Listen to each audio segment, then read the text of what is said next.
Welcome back to my channel Buddh spire. किसी राज्य में एक युवक दरबार में नौकरी मांगने आया। राजा ने उसकी काबिलियत पूछी तो उसने कहा, मैं इंसान हो या जानवर, उनके हाव भाव और आदतें देखकर उनका असली स्वभाव पहचान सकता हूँ। राजा उसकी बातों से प्रभावित हुआ और उसे अपने शाही अस्तबल का प्रभारी बना दिया। कुछ दिनों बाद राजा ने उससे अपने सबसे पसंदीदा और महंगे घोड़े के बारे में पूछा। युवक ने कहा, यह घोड़ा नस्ली नहीं है। राजा ने हैरानी से युवक से पूछा, तुम्हें कैसे पता चला? युवक ने जवाब दिया, यह घोड़ा घास खाने का तरीका गाय जैसा अपनाता है।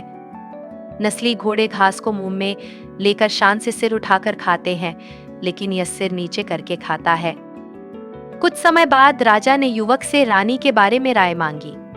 युवक ने कहा, रानी के तौर तरीके तो शाही हैं, लेकिन वे पैदाइशी राजघराने की नहीं लगती। यह सुनकर राजा को झटका लगा। उसने अपनी सास को बुलाकर सच्चाई जाननी चाहिए।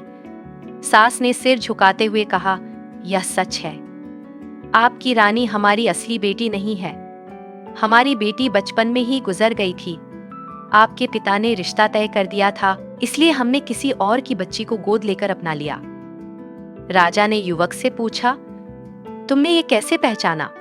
युवक ने कहा, रानी का नौकरों से व्यवहार शाही परिवार जैसा नहीं है। असली राजघराने के लोग दूसरों से इज्जत और गरिमा के साथ पेश आते हैं, लेकिन रानी का रवैया आम लोगों जैसा है। राजा फिर से युवक की परख से प्रभावित हुआ और उसे दरबार में अहम पद दे दिया। कुछ समय बाद राजा ने उत्सुकता में युवक से अपने बारे में पूछा, मेरे बारे में तुम्हारी क्या राय है? युवक ने पहले जान की सलामती की शर्त रखी। राजा ने वादा किया तो उसने कहा, आप न तो राजा के बेटे लगते हैं और न ही आपका व्यवहार शाही घराने का है। आजा को गुस्सा आया, लेकिन वचन का मान रखते हुए उसने अपनी माँ से सच्चाई पूछी। उसकी माँ ने भारी मन से बताया, यह सच है। तुम हमारे गोद लिए हुए बेटे हो।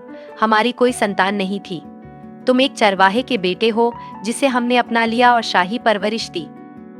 राजा ने युवक से पूछा, तुमने यह कैसे पहचाना?